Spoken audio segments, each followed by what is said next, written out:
ప్రజా సమస్యలు పట్టకుండా ప్రభుత్వం మొండి ఎద్దులా ప్రవర్తిస్తోందని తెలుగుదేశం పార్టీ అధినేత చంద్రబాబు వ్యాఖ్యానించారు. వస్తున్నా మీకోసం పాదయాత్రలో భాగంగా మహబూబ్ నగర్ జిల్లాలోని నారాయణపేట నియోజకవర్గంలో పర్యటిస్తున్న చంద్రబాబు అడుగడుగునా ప్రజలతో మమేకమయ్యారు. వైఎస్ అవినీతిపై సోనియా గాంధీ హెచ్చరించి ఉంటే ఇంతగా బరితెగించి ఉండేవారు కాదని విమర్శించారు.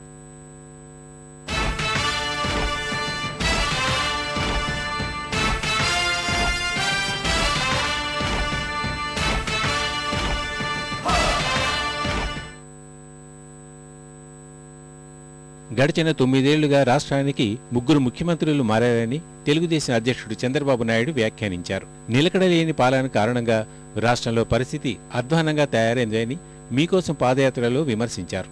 మహబూబ్ నగర్ జిల్లా నారాయణపేటలో పర్యటిస్తున్న బాబు ముఖ్యమంత్రి కిరణ్ కుమార్ రెడ్డి, వైఎస్ జగన్పై మరోమారు ఘాటైన విమర్శలు చేశారు. వైఎస్ అవినీతిపై సోనియా గాంధీ హెచ్చరించి ఉంటే ఇంతగా బరితెగించి ఉండేవారు కాదని వ్యాఖ్యానించారు. ఆయన కారణంగా కొందరు ఐఏఎస్లు జైలుకెళ్లాల్సి వచ్చిందని అన్నారు. వైఎస్ జగన్ తన అక్రమ సంపాదనపై సుప్రీంకోర్టు అడిగిన ప్రశ్నలకు చేష్టలోడిగిపోయారని తెలిపారు. బస్ ఛార్జీలు పెరిగాయి, ఆటో ఛార్జీలు పెరిగాయి, నిత్యావసర వస్తువులైతే తెలుగుదేశం పార్టీ కంటే 5 రెట్లు 6 రెట్లు పెరుగుతున్నాయి. దోపిడీ పరిపాలన జరిగింది.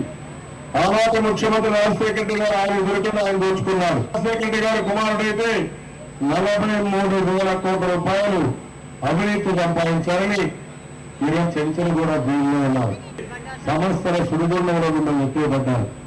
ఈ విషయం మీరు గుర్తుపెట్టుకోవాల్సిన అవసరం ఉంది.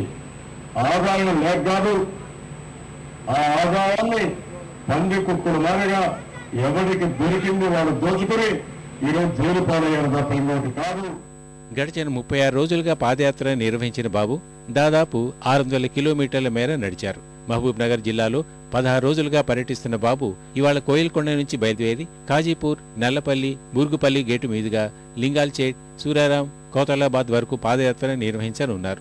అటు రంగారెడ్డి జిల్లాలోకి పాదయాత్ర ప్రవేశించిన అనంతరం పార్టీ పొలిట్ బ్యూరో సమావేశాన్ని నిర్వహించనున్నారు.